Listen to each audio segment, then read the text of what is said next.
বঙ্গবাসীর জন্য আমি দুটো সত্যি ঘটনা আপনাদের সামনে তুলে ধরবো। দুটো ঘটনা মনোযোগ দিয়ে শুনবেন, তারপরে আপনারা বিচার করবেন পশ্চিমবঙ্গবাসী এখন কোথায় দাঁড়িয়ে আছে। মনে আছে মেদিনীপুর লগ্নজিতা, মাহবুব মল্লিক তৃণমূলের নেতা, তিনি বলেছিলেন অনেক হয়েছে মায়ের গান, এবার একটু সেকুলার গান গা। আর দ্বিতীয় ঘটনা হলো বনগাঁতে এসেছিলেন মিমি চক্রবর্তী, যিনি তৃণমূলের প্রাক্তন সাংসদ। ওনার আসার কথা ছিল ঘড়ির কাঁটায় 10:30টায়, উনি এসেছিলেন 11:45-এ।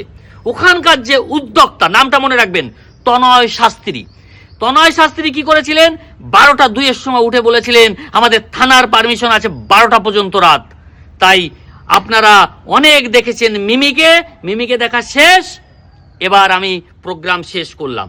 এই কথাটা বলার কারণে মিমি চক্রবর্তী তৃণমূলের সাংসদ অপমান বোধ করে এবং থানায় রিপোর্ট করে। কাল তনয় শাস্ত্রী অ্যারেস্ট হয়, তাকে গ্রেপ্তার করা হয়। আমার গ্রেপ্তার নিয়ে কোনো কথা নেই, কিন্তু লগ্নজিতা যেখানে অপমানিত বোধ করেছিলেন সেখানে কেন মেহবুব মল্লিক গ্রেপ্তার হলো না, আর এখানে তনয় শাস্ত্রী নাম বলে তাকে গ্রেপ্তার করা হলো। পশ্চিমবঙ্গবাসী, ব্যাপারটা কিন্তু আমি বুঝে গেছি, বাকিটা আপনাদের ব্যাপার।